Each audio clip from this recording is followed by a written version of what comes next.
So even if there's a God, it's only because you are projecting a part of yourself into that personality.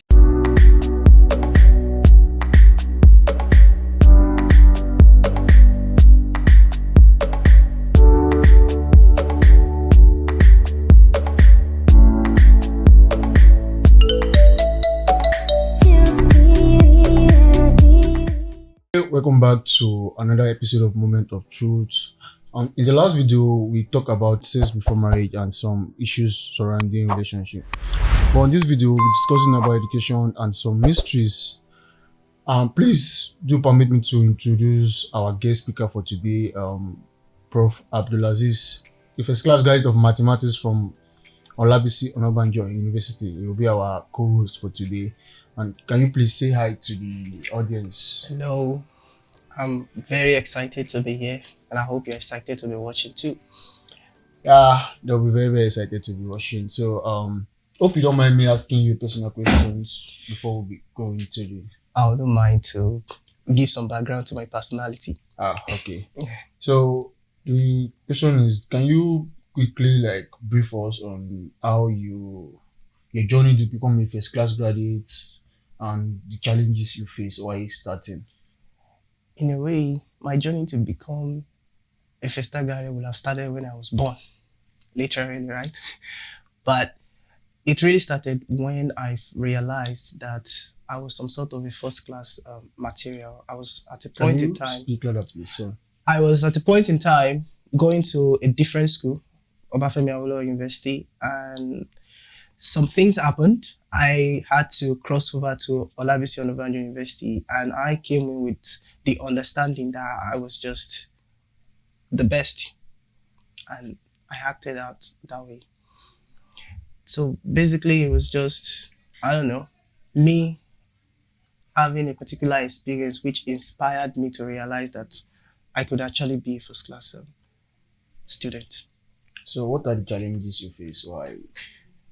Well, while I was in the other school, I was very curious about life. So I was always diversing, putting my mind on some philosophical stuff. I guess that just took its toll on me, and I couldn't really take my time on the school that much. And the school was losing, and I became sick at some point, which just led me to, leave the course altogether. And it was for a good cause because it actually helped me to find myself again. And, here I am. I'm happy. So you left biochemistry for Mathematics. Yeah, in fact, I was able to actually find my niche because I later realized that biochemistry was not my niche. And I realized that. What level were you then when you left? I was supposed to be in 400 level. Wait, you waited till 400 level before you leave? Are you serious now? Yeah, I was sick. So I didn't really leave because I thought, mathematics is going to pay me better than biochemistry. I actually left because I was sick. So the sickness caused the dropout. That's Okay, so what are the most important things you've learned and how has it affected your life? Okay, one of the most important things that I think I learned from a dream where it was a sunny afternoon like this one, and I slept and I had a dream that I was dead, but somehow I was still able to observe myself as everybody was carrying me about. So it was, when I woke up, I was frightened, but that was the first time I felt myself beyond my body. It felt like even if my body was dead, I wouldn't die. So it changed everything. Literally changed, made me more curious about some facts about what is true, what isn't. They made us feel like once you die, you lose control about your life, or you go into a perpetual darkness. But that very dream passed this message that made me feel like you're still going to continue. And it changed literally everything about my life. So it is why I am what I am today. That's simple lesson. What is your most biggest fear?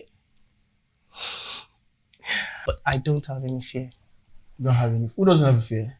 Well, fear is literally caused by you believing in what you don't want to believe in, where you probably something you're forced to believe in. But I have reached a particular level where I could literally choose what I believe in. So I never consciously choose or even unconsciously choose what I don't want to believe in. So in a way, I never get to feel fear ever again. I used to when I was younger, but as time goes on, as time goes on, I was able to get better at it. I also don't feel doubt. So you are literally telling me that you don't have any fears. You don't, like, a lot of us have fears. Like me, I have fears. I have fear of not succeeding in what I'm doing. I have fears of being broke. I have fears of not being able to provide for my families and Good. stuff like that. But you see, all of what you're doing right now is you are believing in something you don't want. Because if you look at what you say you have fear in being broke because you believe you might be, there's a possibility of you being broke. Sure. But once you can remove that from your mind, absolutely, you won't have a reason to be afraid at all. I promise you that. It seems hard, right? I don't think it's literally possible for anybody not to be afraid. Well, here I am. I'm not. But that doesn't mean, like, let's say a bike man is coming near me, like, with shock. Of course, that's kind, but it's not necessarily fear that I'll be feeling. It's just going to be probably surprised, elated. I usually catch fun with that kind of stuff. In fact, it's exciting. Okay, I think we all have fears, but it seems different, and I think by the time we get to dig more, we get to know more about you. Okay. So what are you very good at? I'm very good at not being afraid. But I'm also very good at philosophizing, which is basically figuring out what exactly are we supposed to do. That's just the basic foundation of philosophy. What exactly are you supposed to do? And I don't think anyone in this world could live their life without properly philosophizing, because you have to be able to figure out what you're supposed to do so that before you can actually do it. Because tell me, how do you decide you are going to start this podcast? You have to do some thinking about it. That thinking that led to the decision is philosophizing. But that's what I love doing the most, and I am pretty sure I'm very good at it. And also some mathematics. Wait, you said some mathematics, but you have first class in mathematics and you say some mathematics. I don't understand. Well, mathematics is very coincidental. You notice if someone is really philosophical in nature, they tend to be extremely analytical. So you can make the deduction from that. A very analytic person will be extremely good in math.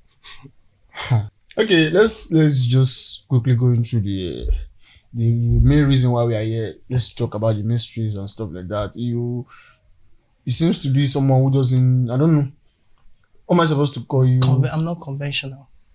I don't believe in what you would naturally think most people should. Okay.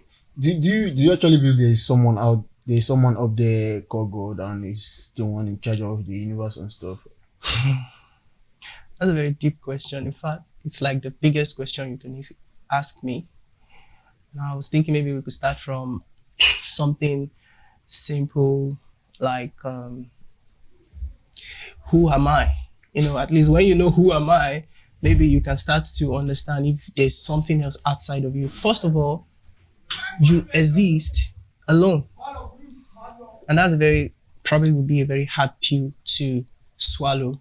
So saying that there's a God out there is already a fallacy, because you are the only thing within your world. So even if there's a God, it's only because you are projecting a part of yourself into that personality.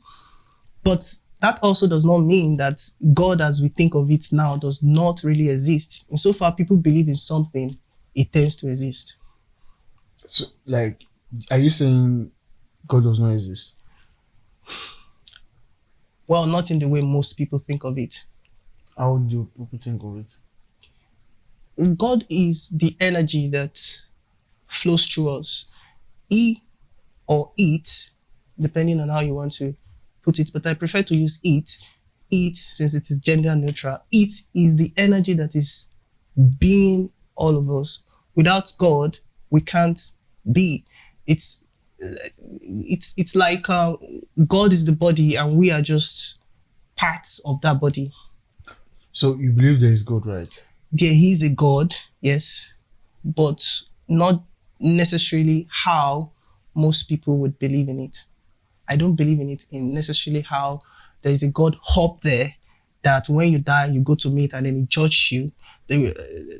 If you understand the nature of reality, you will understand that God is unconditional love itself, which is one of the things that Jesus Christ displayed, that God is unconditional love itself.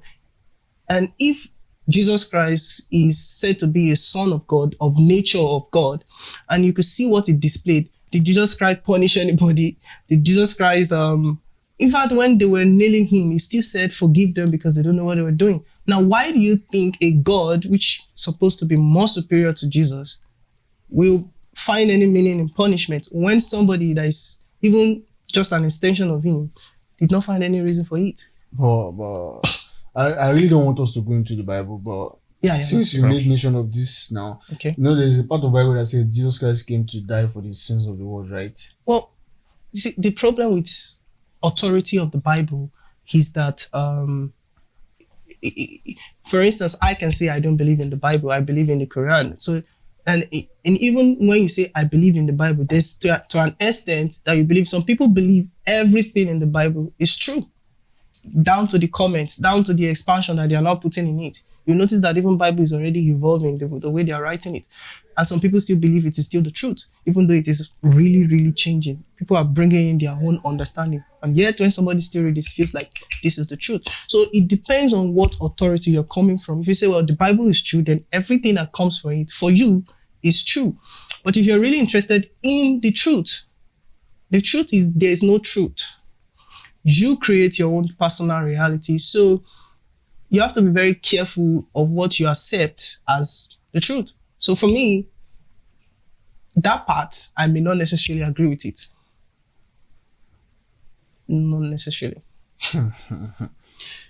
Like I said, I really don't want us to like go into Bible because this is not a religion. I don't want, understand. I'm trying to. Yeah, but you know the problem with most of this, once I start speaking about things like this, the only way most people understand the spiritual aspect of life is through religion. So there's really no way I won't use the vocabulary of religious I understand to explain some of the things. But even though you have to also realize that in those times, they explained to those people what they were living, how they could understand. They had the concept of father, mother, and they could say, okay, God is the father and stuff like that. But in these days, even if Jesus Christ were to come back, he probably will use terminologies like thermostat, and so he would use a totally different terminologies to explain his ideologies. So you may not want to, I personally would not advise everybody to stick to that narrative, because we've evolved beyond that and we have done a new asking, and there's a new answer that has been given, a new clarity that has been given, and we can go on and find out what those are. Okay, so there's this thing that I've been hearing since I was a kid, and I really don't know. I've never experienced it actually. But do you believe in reincarnation, that if someone's died, maybe it's not yet that time and they died and they reincarnate? Do you believe in that? First of all, there's so many reality. If you're familiar with physics, there's something they call infinite universe, and so in infinite universe, everything is possible. So first of all, it's not even about if I believe or not. So far we can think of something, it's definitely possible somewhere, somehow, even though we don't know how it's good. But I don't think presently in the kind of life we are living in this universe, you will be able to die and reincarnate. But maybe in some other universe that is probably a truth, because beliefs create reality. And also everything is so simultaneous that it is happening at the same time. So you could not really say I die and I rebirth here. It's more or less like I stop concentrating on this part and I start concentrating on this part. Because when you're sitting in a room and then you go to another room, you don't say, I die from this room and then I reincarnate into another room. You simply say, I moved away from that room, which is mostly what's happening when people are set to reincarnate. They simply moved from one focus to another. So it's not as if, actually, I've never experienced it, so I really don't know what else to say because I've been hearing it actually, but I've never experienced it. But I have this belief that spirit is actually real. Something, you understand? You know, it happens when I lost my mom. I was at work then, and I could tell that something has happened. Like I could not work. You understand? I just got to work, so I had to like leave work and go back home. That okay, something happened. The feeling was there. You understand? So the energy, I could feel it that something is wrong. Went wrong. Something has happened. That's absolutely possible. So what that probably meant was you were well attached with your mom. Like we have that's good emotion. So usually also even now, and you know, even if the person is not your mom, if you have a very good relationship with someone, when something is probably going wrong with them, you feel it because you're vibrating on the same level. It's like they are on your radio and you're listening, so you probably should hear. So that's probably what's usually happening. That's also I wanted to go back to the topic of reincarnation. Reincarnation is already a bad concept because there's no reincarnation. There's only incarnation. You can't, once you die, that's the end of it. There's another part of you that is springed up. It's like, how will I say? You can be a tree whereby your fruit, and then you die, and then your fruit grows into another one. It's not really reincarnation. It is just another incarnation entirely. Much like what bananas do. So would you say it's a reincarnation or just another incarnation entirely, which is totally not similar? So, which also, if you're talking about the topic of incarnation or reincarnation, it also means that this is probably not our first life. And that's probably something too that is not mainstream. We don't even really like to talk about, this is your first life, this isn't, but this isn't our first life because you are infinite. You are living, like maybe about thousands of lives at a particular time. But you're so focused on this one because this is the one that concerns you. So what happens during reincarnation is you're done with this place, then you focus on the another one. God will help us. Amen. There's this saying about destiny, and there's this preaching. I don't know if I should call it preaching, that everything man is doing is already written. You understand? Like form of destiny, that anything you are doing is already known by God. If you are taking one step, that's already been, you understand, known by God and stuff. But me, I really don't believe in that. I believe God has already created us. That's the reason why He gave us brain to think. We make decisions by ourselves. So if you are saying God knows everything I will become before He even created me, and I end up becoming an armed robber or a killer, that means that invalidates the word sin, right? But there should be no sin. If you create me to be an armed robber, then why am I being condemned? Because I'm actually obeying you. That's what I'm saying. So what was the own belief? Because first of all, there's this idea about God being very far away. That's absolutely not true. God is you. When you want to speak, that thing that speaks through you is God. Or let me call it an aspect of God. So that thing that comes into your body when you were born is God, but He gave you life. So that is why you are different from God, because God has been being before you were born, but you are a new added flesh to God, so to say, or a new added point of view. Most of us call it point of view to God. So as I am now, I'm just a point of view of God. You are another point of view of God. You are another point of view of God. So most of the questions is more like, why is God exploring all these deadly, bad criminals and stuff like that? Because God wants to learn. And that's another thing we don't want to hear about God. We feel like He's a perfect being, He's done, and everything is just done. No change. But look at that. It looks like death. Because God is consistently expanding, and that's why there's being born and there's more views that is having and exploring.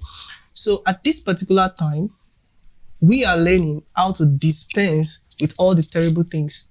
But of course, we have to show ourselves, okay, this thing is bad, so therefore I won't do it again. But how would you know it is bad if it hasn't really happened? So all of these things, when they say God made us the kings and the one to control all the animals, what they are saying there is we are meant to decide what nature animals we have.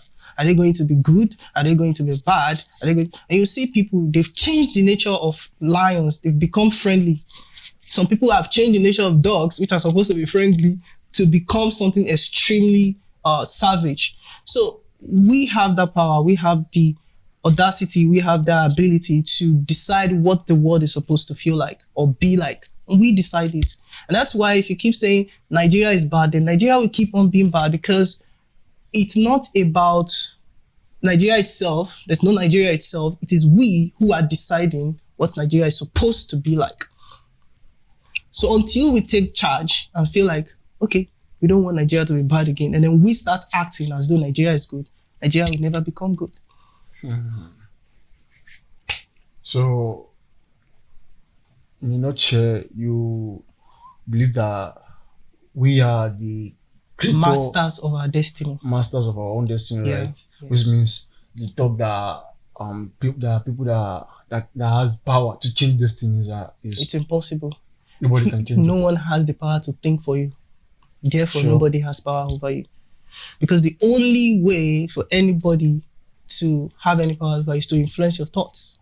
And this is what most people do. They find a way to influence your thoughts. But insofar anyone cannot influence your thoughts, then no one has power over you, which is what most teachers preach. When Jesus Christ said, when they slap you on the right cheek, turn the left, what it meant was don't let people influence your thought. But people have misunderstood that to make it feel like it meant to be stupid. And so of course, that's not what he was saying. Simply saying, don't let outside people influence your thought, because then you're giving him your power. That was what happened there. But you know, me as we are Nigerians, right? And we believe that there are people that, you know, there's this popular saying of village people that if you want to do something, you have to keep it to yourself so they don't tamper with it. You know, some people, you find the topic on Twitter, Facebook, and Instagram where your friends, like we might be together, best of friends, and before you know it, I'll be calling you from UK that, hey, my guy, I don't jack power, stuff like that. So, you know, the reason why they are doing stuff like that is to avoid village people, influence. right? Yeah, but So, if you believe in that kind of thing, then it can affect you. But I'm not even saying if you believe in a very deep way. Even the fact of just hearing about it, in a way, shows that you believe in it. But you also must have a counter belief to say, okay, that cannot affect you, but not that you're going to be fighting that, because once you're fighting a belief, it's because you feel like that belief has power over you. So most of our pastors have displayed that they don't believe in it and it didn't affect them. Most of them, some of them could not. They were affected by those things, because those things are also real, because they are also created by beliefs, and beliefs is what activates reality. So if I believe that this thing is a god and I start acting as though it is a god, it will start behaving to me as if it's a god. In fact, I can start asking it whatever I want. I actually understand the fact that we create life into what we believe in, right? Yeah. But there are some things that even if you don't believe, you need to respect that these things are real. You know, like the traditionalists and stuff like that. There's one guy on Twitter then looking for, what's it called, saying the charm is not real and stuff like that. And they should come and prove. They should come and prove to him if charm is real and stuff like that. But I was thinking, that kind of person, is it that, I don't know. That kind of person is actually probably on a subconscious level believing in that thing. Because when I say when you believe in something, it's not only the things you consciously believe or the things you say with your mouth. There's some things that you deeply vibrate with. okay, the person is trying to look for a proof to Maybe see if he's it's trying to, real. yeah, he's actually looking for a confirmation. And once you are still looking for a confirmation of a belief, that means you don't really believe it.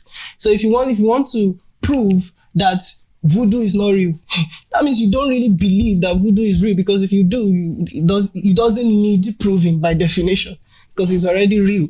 So why, I mean, it's already not real. So why should I go on and prove it? But when you are seeking and you are looking, and I tell you, once you believe in something, it is real. So be very careful not to believe that somebody can do it from a village, because then you create somebody who will do it from your village. This is actually a talk. Oh. Hey. No, you So don't have to I actually know the fact that we most times our thoughts manifest. manifest into reality, and sometimes but at the same time there are bad energies everywhere. You know, we have this feelings. Oh my god, is it feelings? That if you are my neighbor and you bought something new, maybe you bought a car, I might be jubilating with you. Yeah. But there will be something in me that will be, that will be saying, maybe you should just have accident with that motor. But it takes great mind to control that kind of thought and turn it into motivation. That if you can do it, I can do it too. Yeah. You understand? So that kind of energy, that kind of, there are some people that carries bad energy, that if you tell them, that's why I don't know. There's always a popular saying that you should never share your plan or success story with anybody. Yeah, you probably shouldn't do that. Unless you are already done with that's true. So that's the energy. Now the reason why that is true is because so many people can't hold their energy once they share it with somebody, because your beliefs create your physical reality. So let's say you finally have the ability to finally start thinking positive thoughts, and then suddenly you feel like sharing with your friend who is not really in the mood, and then your friend drops you back to the negative thoughts. That is what you're going to create, because it's always about the beliefs that you let around you. It's like forming a field of positive thoughts, and that is the only way you can start attracting. And once you start wanting to create a field of positive thought, anybody that is a bad energy becomes very easy to notice, and they disturb you really greatly that you probably will send them out of your life like fast. You won't be able to condole them. But if you're still condoling them, it's because they have something to teach you, or probably you're also still attached to that level. So you must care about how you feel more than how... there is one thing about me, and I think what you said is actually true. If I want to like do a project, like if I want to like do something, like maybe I want to shoot a video or something, and I told someone that, hey, tomorrow I want to shoot a video, and I always have these feelings that don't do it again, Jerry. It's just as if like the fact that I've told someone, I've already manifested. So yeah, like that also happens. In my thoughts, it has already happened, but in reality, it's not happening. So you won't be motivated to act. There's no motivation again, because I feel like. So now that you've learned that, what you do is learn to keep things to yourself. Hey, this is actually interesting. Actually, so in short, we are the creator of our destiny. We are the 100% in charge of anything that happens 100% to us. Yeah, that's actually true. That's true. But you also have to remember that you are co-creating with a lot of other people who are also creating their life. So you are like, to them, you are an observer. To you, they are the observer. They are observing your own energy. You are observing their own energy. So sometimes, maybe when you go out, you see somebody do something terribly bad, and you observe that energy and you start feeling bad too. That's probably because there's something in you that vibrates with that energy. So you have to, if you don't like it, you have to step away from it. And if it is also something that is good that happens and you really like it, you have to step closer to it, because you must find a way to expand your good feeling. Okay, that's nice. I think time is going. Let's just run this up. So we've already heard from Prof. Abdulaziz, and just take the little advice that has been given to you, and I think I also learned something from this, and I hope you too learned something from this. And that will be all for today. Please do have a nice day. So I'm not a prof. Do have a nice day. I love you. See you guys next time. Thank you so much.